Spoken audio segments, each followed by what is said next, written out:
Le but de ces rencontres, c'est déjà de mettre en visibilité des femmes exemplaires, des femmes qui ont un parcours et une expérience riche, donc à partager avec le réseau. Parce que c'est également ça le but du réseau HEC au féminin, c'est de créer justement des liens, des synergies entre différents profils, aussi bien professionnels que générationnels. Aujourd'hui, on manque souvent de rôle modèle quand on est une femme dans une entreprise. Les portes sont globalement ouvertes aujourd'hui pour pouvoir progresser dans l'entreprise, mais on manque justement d'inspiration, de femmes qui vont nous donner envie de faire comme elles. C'est très agréable de voir qu'il y a des femmes qui ont des parcours qui sont pas faciles et pas du tout déjà tracés. C'est très inspirant. C'est très important de pouvoir présenter, d'avoir des modèles de parcours de femmes qui réussissent, qui inspirent d'autres femmes à porter leurs projets, porter leurs envies, à ne pas se brider. Il y a l'idée qu'à HEC, on a souvent des profils un peu touche-à-tout et donc on est particulièrement exposé aussi parce qu'on a la possibilité à ces tentations de changer d'orientation ou de métier. C'est ce qu'on appelle l'art du switch. Je m'appelle Alexandra Prigent de la Baïs. Je suis diplômée d'HEC en 2003 et j'ai déjà fait 4 switches dans ma carrière jusqu'à présent. J'ai commencé très jeune, d'abord à Londres et après à Paris avec plein de super opportunités. Et un jour, c'est vrai que j'ai pris une décision et je suis partie. Je coulais des années assez tranquilles chez Deloitte, où j'avais quand même choisi le secteur public puisque j'avais quand même cette petite musique de fond de l'intérêt général. Et donc je passais ma vie à dire à 2h du matin en train de faire des PowerPoint, non mettre les manières, je finirais par faire un vrai truc utile, j'irais aux apprentis d'Auteuil. Pour moi, le challenge le plus important dans le switch, généralement, c'est en fait cette capacité à bouger alors que tout va bien. Je pense que souvent, quand on parle de switch dans des carrières, on se dit il y a eu une espèce de rupture à un moment, il y a eu un accident de parcours. C'est souvent comme ça encore que les headhunters ou même les entreprises imaginent les switches. Et je pense que c'est la mauvaise approche. Et donc c'est comment moi j'ai toujours réussi à des moments où tout allait bien à me dire mais justement je vais être plus utile ailleurs. Je pense que pour switcher, il faut avoir toujours au fond de soi le pourquoi. Cette capacité à toujours expliquer avant tout à soi-même pourquoi on a fait ce choix, qui donne à la fois une résilience, un recul. Je me suis fait confiance sur ce que j'avais envie d'être, donc de transmettre aussi assez tôt. Je voulais mettre mon énergie très tôt au service de mon propre projet.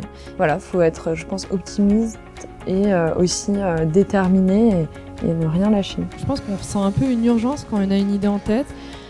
Il faut se faire confiance, se dire que si c'est pas nous, de toute façon ce sera quelqu'un d'autre. Et je voulais pas être du côté des frustrés de ne pas avoir fait le truc alors que quelqu'un l'a fait à ma place. Aujourd'hui, donc, je suis le premier ingénieur forage de Total sans diplôme d'ingénieur. Et je travaille sur une plateforme pétrolière. On a une vision beaucoup trop rectiligne des parcours en France. On valorise trop les parcours rectilignes. Tu l'as dit toi-même, tu as réussi un switch que tout le monde disait impossible, qu'aujourd'hui encore je pense qui impressionne vraiment tout le monde. Techniquement, comment est-ce qu'on vraiment, concrètement, comment est-ce qu'on passe de analyste en corporate finance à la direction d'une plateforme pétrolière, d'une plateforme de forage? M'as-tu expliqué ce qui n'est pas exactement la même chose? Je dirais que il y avait l'intérêt que je portais au sujet technique depuis des années. Il y a eu cet élément de hasard, ce collègue qu'il a fallu remplacer. J'ai transformé l'essai. Et puis ensuite, il a fallu quand même retourner sur les bancs de l'école. C'est-à-dire que pendant 9 mois, j'étais à Pau et j'avais des cours en complétion et en forage. Là, ça a été le début de la grande aventure, puisqu'ils m'ont recruté en me disant que surtout, c'était sans doute pas une bonne idée parce qu'ils avaient eu une expérience avec des personnes qu'ils avaient recrutées de l'entreprise privée, qu'ils avaient envoyées sur le terrain dans les établissements qui s'occupaient des jeunes et que ça avait été une catastrophe. C'était une super entrée en matière. Mais que malgré tout, en commençant au siège et en faisant ce qu'il faut, peut-être qu'un jour, je pourrais prendre la responsabilité d'un établissement. Parfois, on se prend des portes, il faut le dire. Et voilà, il faut avoir le cœur extrêmement bien accroché et croire en soi, croire en son projet, croire qu'on est le meilleur pour l'accomplir et donc être extrêmement persévérant parce que tout ça demande des efforts et énormément de travail. Il faut se battre. Et à partir du moment où on est conçu pour lever des challenges dans ses enseignements, c'est incroyable de s'arrêter après son diplôme. Il faut chercher à rencontrer d'autres domaines, d'interdisciplinarité, d'échanger avec d'autres, se construire avec les expériences, avec les cultures des autres, les échecs, les constructions, le travail de groupe extrêmement important. Et je leur dis, ouvrez-vous, ouvrez votre esprit, sortez de la France, allez voir ce qui se passe ailleurs. C'est très facile maintenant de partager des savoirs et on a besoin d'entrepreneurs et d'entrepreneurs On a la chance de pouvoir tenter des expériences, rebondir et que tant que les conditions de vie matérielles et familiales le permettent, il faut y aller, il n'y a pas de temps à perdre. J'ai été poussée par mon ancien patron qui m'a dit « Émilie, tu as 31 ans, ça fait 10 ans que tu es chez Disney, ça se fait plus. Tu es bien confortable dans cette entreprise que tu connais bien, tu es jeune, il faut prendre des risques. » Life begins at the end of your comfort zone. Et ça, mon fils me l'a affiché dans mon bureau, j'ai adoré. Donc il m'a dit « Never give up ». Chaque switch est individuel, il y en a qui ont des vrais choix courageux, il y en a qui ont été vraiment des solutions à l'origine de repli, même si je suis très très heureuse aujourd'hui. Je dois vous dire qu'à chaque switch quasiment, les gens me regardaient avec des yeux ronds en me disant « Mais pourquoi tu fais ça en fait ?» Quel est le secret pour un switch réussi ? Je pense qu'un switch réussi, c'est un switch où on commence sa réflexion là où on veut arriver. Je me dis l'objectif c'est ça et on va remonter step by step vers là où je suis aujourd'hui pour y arriver. Se poser des questions, c'est sain. Et puis c'est ça le plus grand défi, c'est s'écouter soi-même et continuer à avancer. Faut croire en soi, faut se lancer, faut se dire que rien n'est impossible. On a besoin de porter ce message.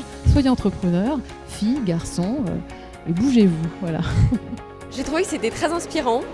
Moi, je suis moi-même justement en période de switch, donc je suis en MBA à HEC ces temps-ci pour faire ce switch-là. Et donc, je suis venue justement parce que je trouve ça toujours très difficile de comprendre ce dont on a besoin, ce qui a aidé les différentes personnes pour faire ce grand pas vers l'avenir. Et elles sont toutes entraînées par une énergie impressionnante qui donne un peu le vertige parfois. Il y a un côté no limit dans ces parcours, c'est des passionnés. Donc je pense qu'effectivement il faut écouter sa passion, surtout pas écouter les autres, mais écouter soi et sa petite conviction intérieure. Je suis assez impressionnée en fait par l'énergie qu'elles mettent dans les entreprises qu'elles ont créées. Il y a beaucoup d'agilité et derrière il y a des HEC qui sont aussi extrêmement agiles, extrêmement travailleurs et je trouve ça vraiment admirable.